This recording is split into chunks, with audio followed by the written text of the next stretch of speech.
Ayan, good evening, good morning sa mga kababayan kong OFW. Lalo po dyan sa Pinas. Bumili po tayo ng 1/4 na hipon.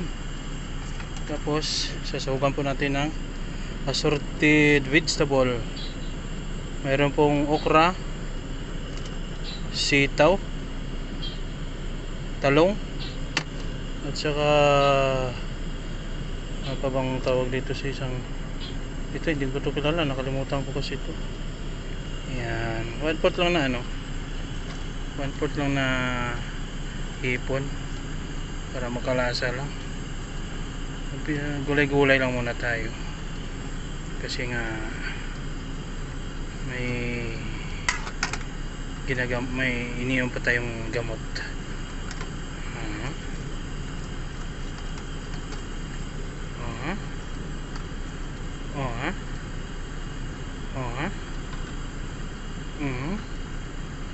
Wala po kasing patula.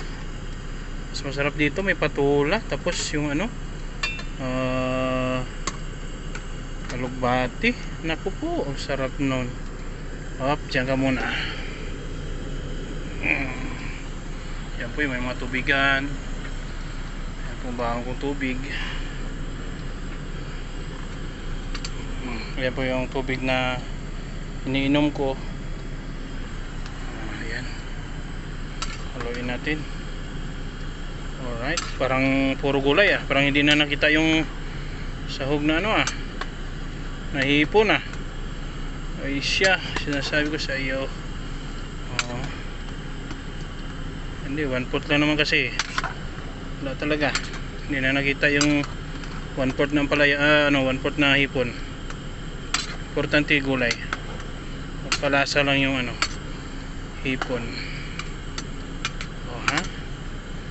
Tapos dahil asin pa lang po yung nilagay natin kanina, ngayon po tayo maglagay ng magic sarap.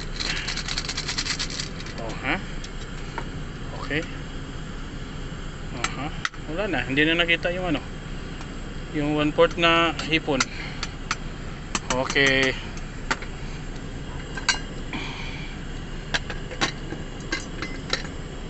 Meron pa po akong dito, itong pang 4 na araw na naman itong paksiw na paksiw na, kung sa Tagalog pa espada, kung sa amin sa Ilonggo liwit.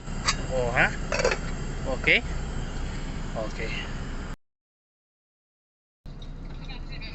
Ayan na ang finished product.